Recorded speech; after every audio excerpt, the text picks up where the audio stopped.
Saxon Algebra 1, Lesson 80. We're going to talk a little bit more about scientific notation, that super cool code that scientists and mathematicians use to write very big numbers and very small numbers that makes it easier to combine them.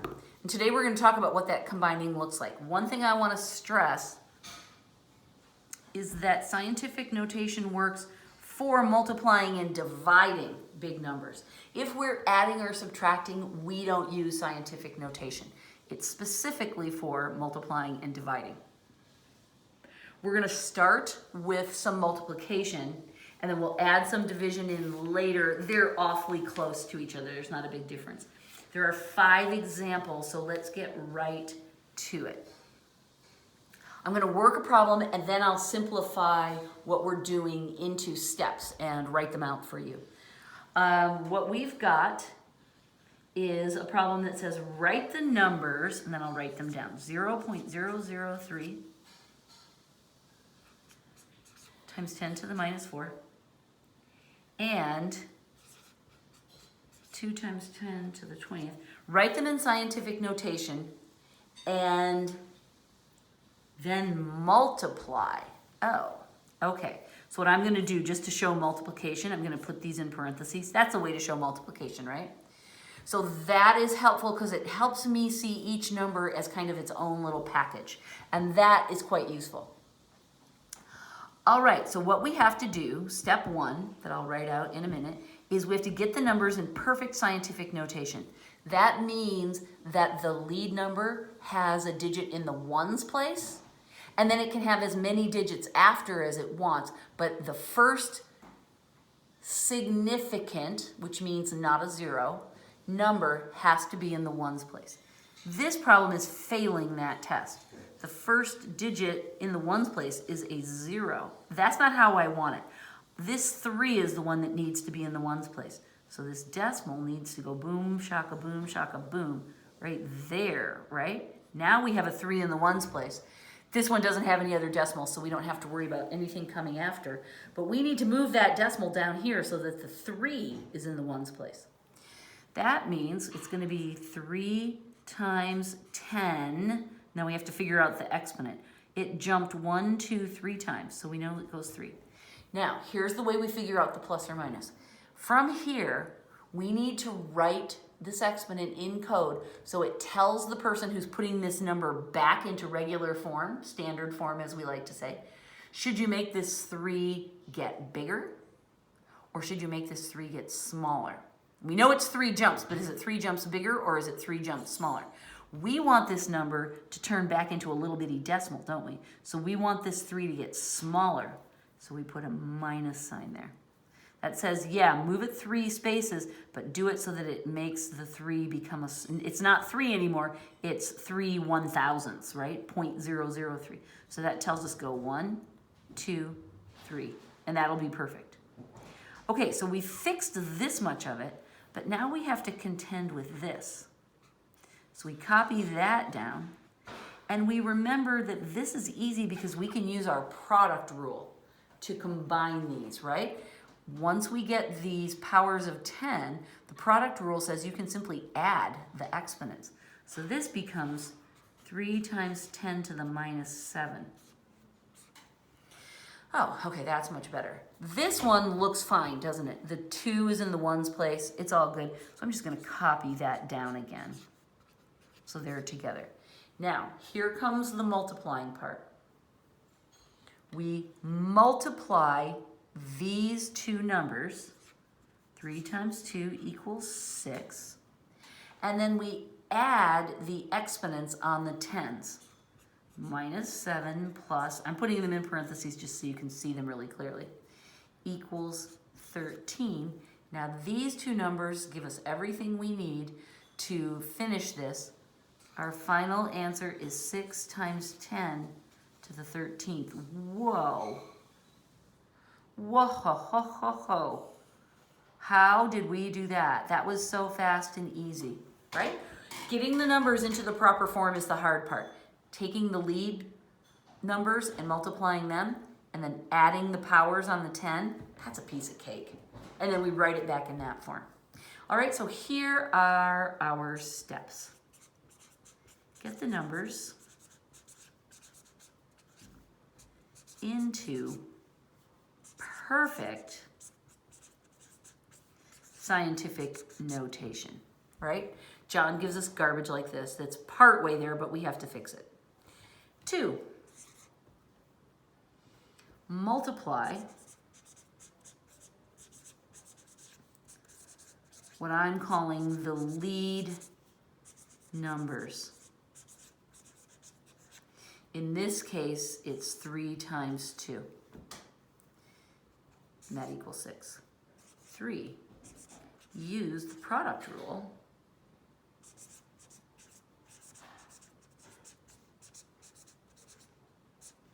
Which is to say, add the exponents. And that is 10 to the minus 7th times 10 to the 20th equals 10 to the 13th. And then for our last step, we just squish them together. All right, we just write it like that. Okay, that's just an art project. So let me just write that for art project. Make it look nice. Okay, so again, like I said, number 1, which we've already learned how to do, get the numbers into perfect scientific notation. That's the hard part. Multiplying them, multiplying the lead numbers and combining the powers of 10, that's easy. And you'll see with division, it's not much harder, okay? So,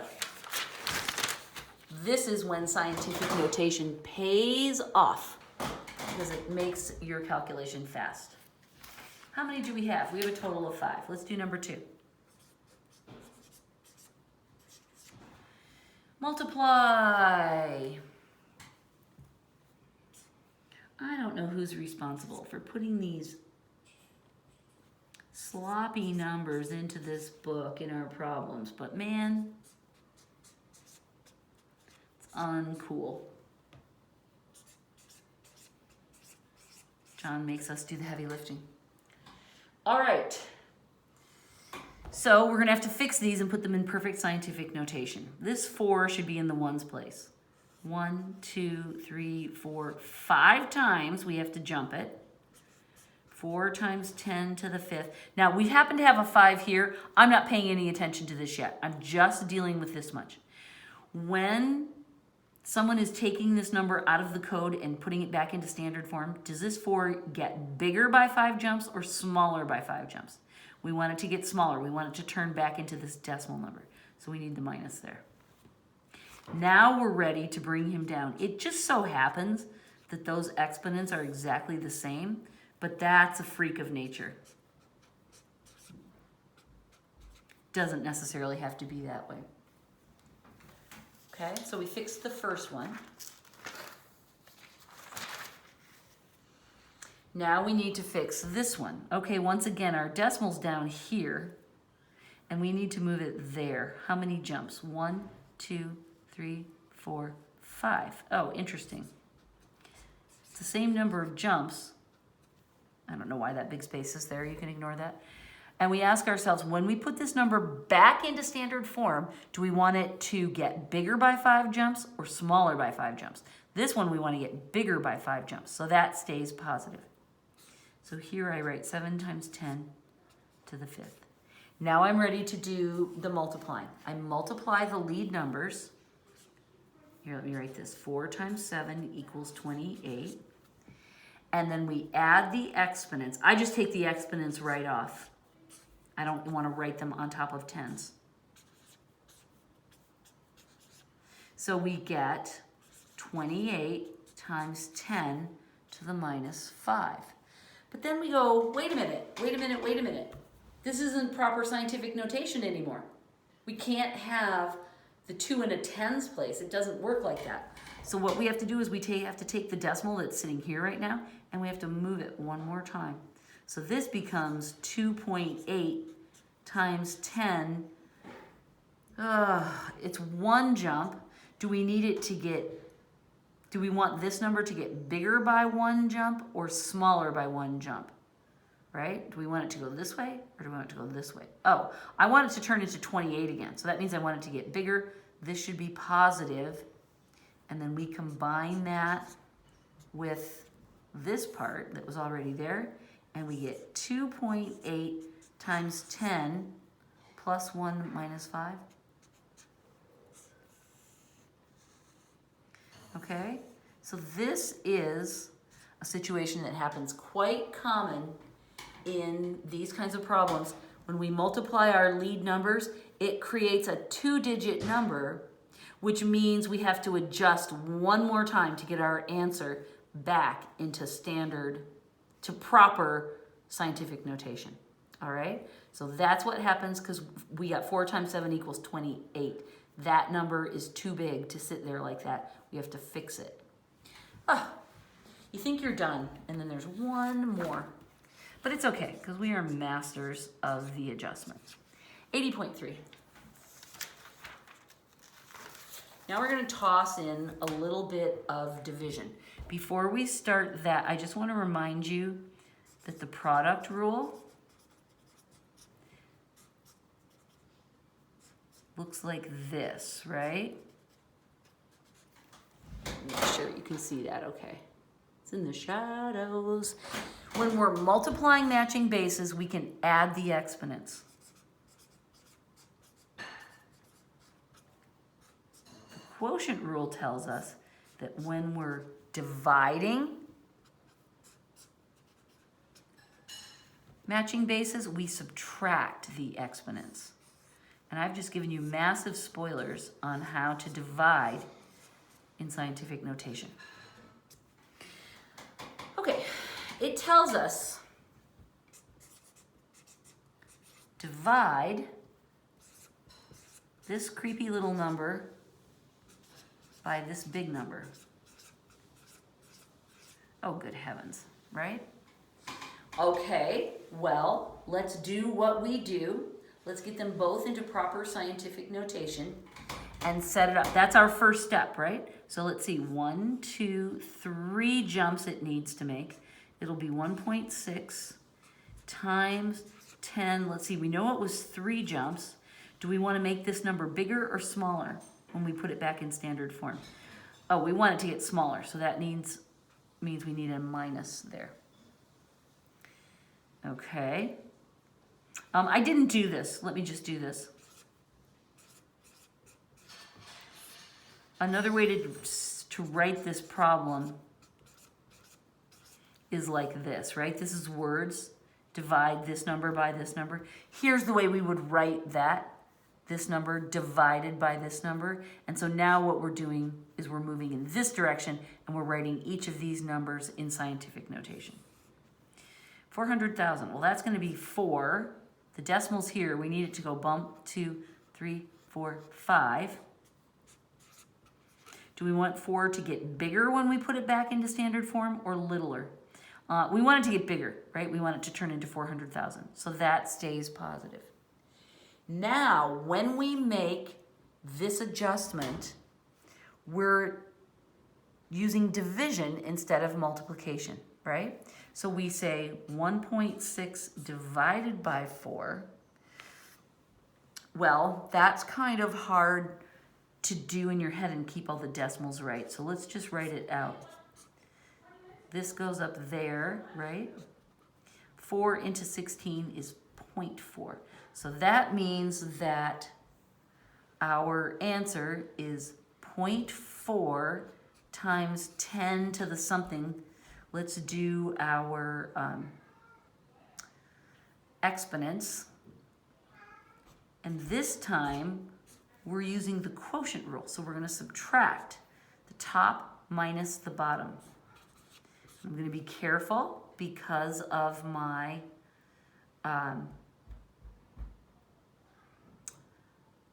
I've got a minus sign in my formula and I've got minuses in my values. So I'm going to be careful. Okay, this was our step 1, this was our step 2, this is our step 3, using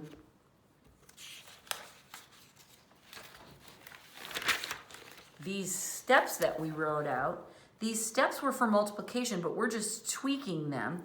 Multiply, divide, or divide the lead coefficients. Use the product or the quotient rule. Okay, so all that's changing is we're just expanding so that in addition to multiplying, we also are dividing. Instead of the product rule, we can also use the quotient rule, all right? So this was us putting everything in proper scientific notation. This is us dividing the lead numbers. This is us using the quotient rule. It'll be -8. And then this is us writing that as the answer. Whoops. But then we go, holy smokes. Look, we've got another dramatic problem here. That won't work. So we have to fix that. This becomes 4 times 10. It's only one jump. Do we want it to be minus or plus? Well, as we go back to the original number, do we want this 4 to get bigger or smaller? It needs to go to 0.4. So this needs to be a -1. We bring down the -8, and now we have to put those together. So our final answer is 4 times 10 to the -9. All right? So this was another example where our original simplification of those lead numbers gives us a non-cute answer that we have to fix. Whatever, John. We'll do it. 80.4.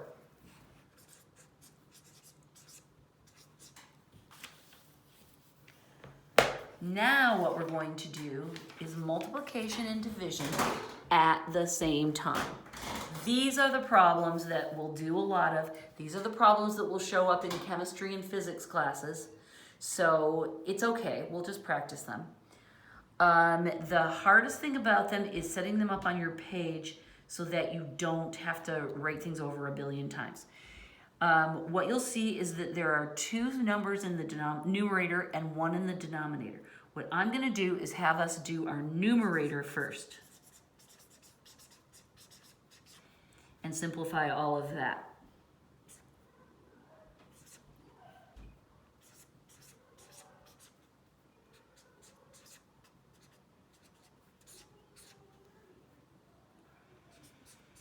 Our first step is to put them into proper scientific notation. John has not done that for us. He's given us messes. So we play the game. Decimal has to go with the 7 in the ones place. 1, 2, 3, 4. This becomes 7 times 10 to the 4 jumps. Are they positive or negative jumps? The question we ask ourselves is, do we want this 7 to get bigger or smaller when we put it back in standard form? We need it to turn into a little baby decimal. So we want that minus sign there. Then we're going to combine it with the 10 to the -23. We don't know anything about where that came from.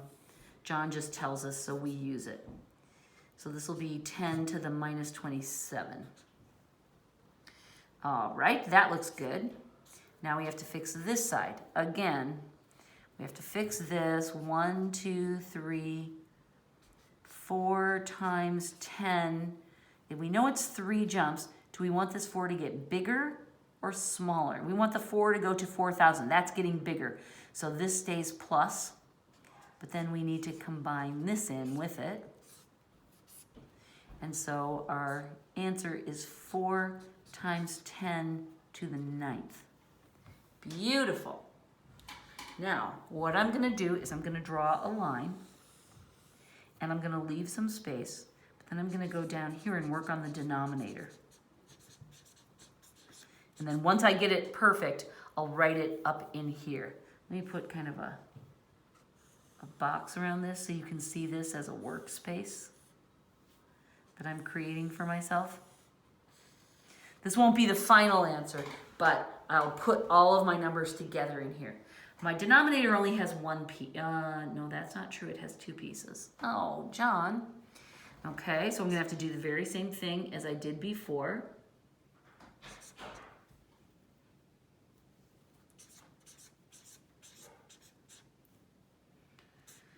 Well, this time there are no powers of 10. I just have crazy numbers that I need to fix.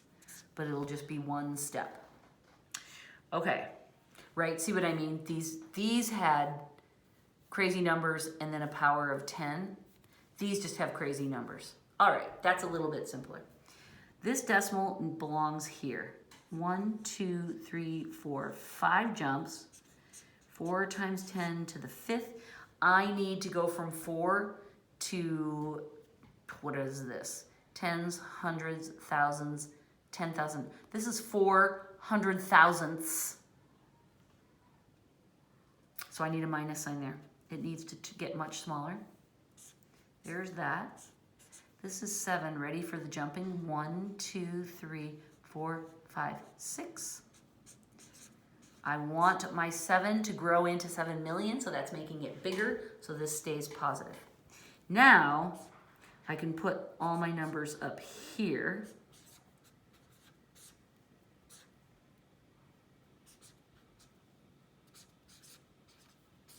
Right? So this was all step 1, fixing everything and making it into proper scientific notation. All right, I did the numerator, then I did the denominator, and I wrote all of the fixed numbers back into their fraction form. Now, I'm going to take all these lead coefficients off, and I'm going to simplify them.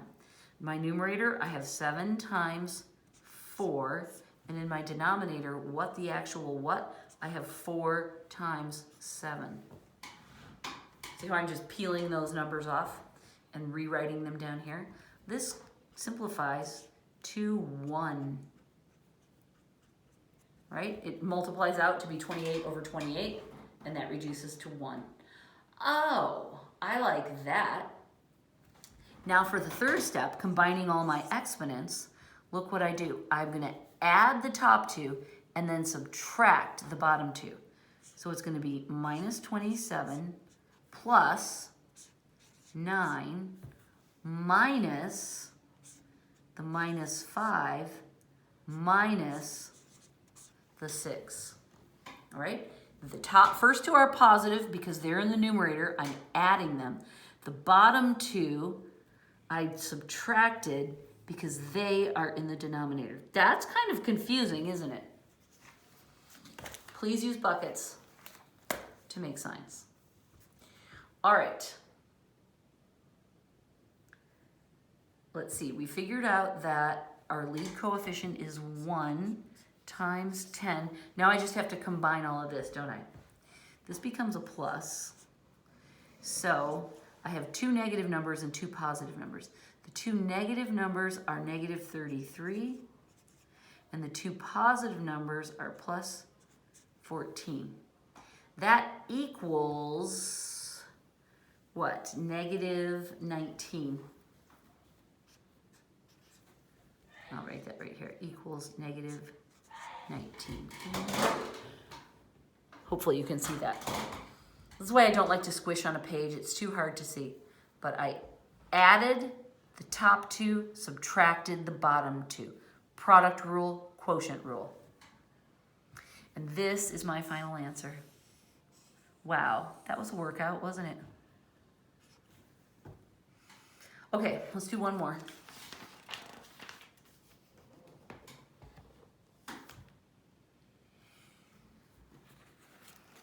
Plunk.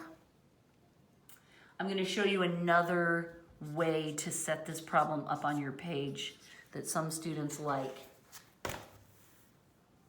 There's lots of ways to do it, so we'll just figure it out. Okay, we've got the same scenario. We've got 2 numbers on the top, 2 numbers on the bottom. Here's where I'm going to be writing my simplified scientific notation numbers. This will be the numerator up here. Ready?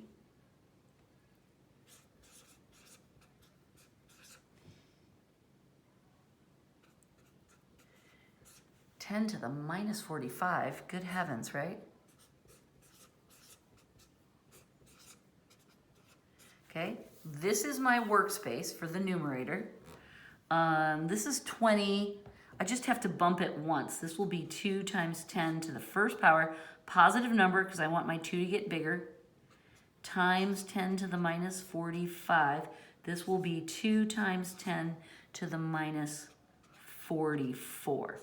Make sure that your exponents are big enough to read, but small enough that they actually look like exponents. Those I think are a little bit too big. I should have made my 10 bigger. All right, and then let's fix this one. This has to go twice. This will be 4 times 10 to the positive 2 because I want this 4 to grow up and become a 400 times 10 to the 20th. So this is 4 times 10 to the 22 power. Okay, now what I'm going to do is I'm going to write my original John numbers here, and then I'm going to do my work going up so that these answers are working their way up just as these work their way down, and then everybody will meet in the middle. So here I will write 100,000. Again, I'm giving myself a room here to work so that I'll end up with my simplified answers here. And this is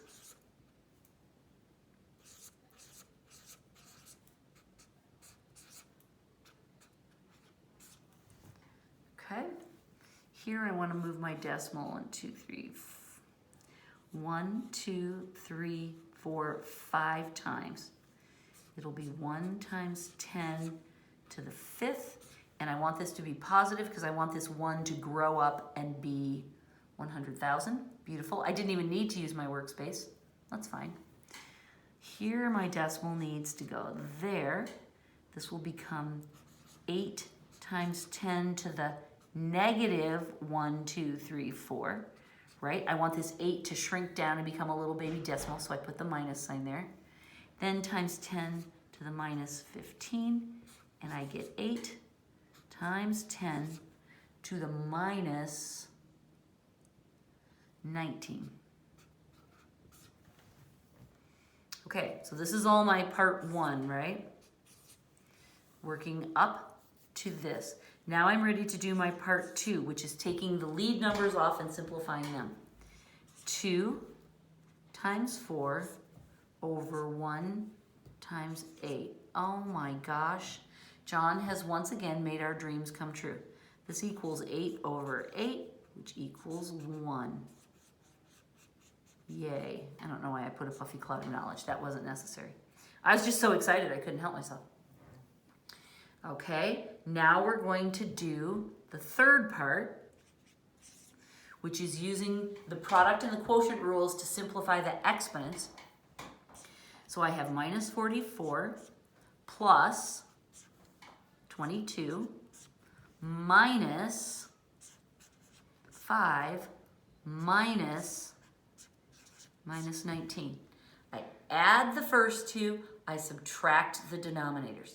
Numerators are positive, denominators are negative. Here's what I've got.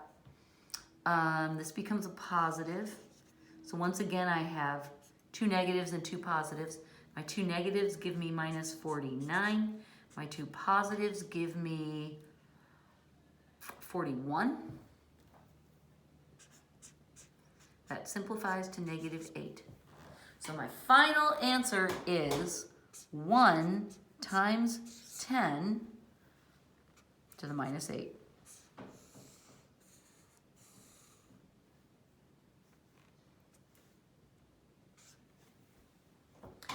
Wow, happy days. As you can see, this is the magic of scientific notation. We take these big beastly numbers, we wrestle them down into their proper shape, and then multiplying and dividing them is super easy because we have these 2 very simple ways to combine them. That's why people love scientific notation, because it makes these big calculations so simple. Guess what? Lesson 80 is done. Week 21 is done. And I just want to show you here. I have some crossing off. I'm behind on. We have 4 more weeks of new material left in this long winter section of our class. We've already done 1, 2, 3, 4, 5, 6, 7, 8. It's true. We're 2/3 of the way to spring break. Oh, that's very exciting. I am very excited for you. Doing the homework is the hard part. I salute you. I know this isn't the hard part. Doing the homework is the hard part. I salute you. Keep it up. You're doing a great job. Goodbye.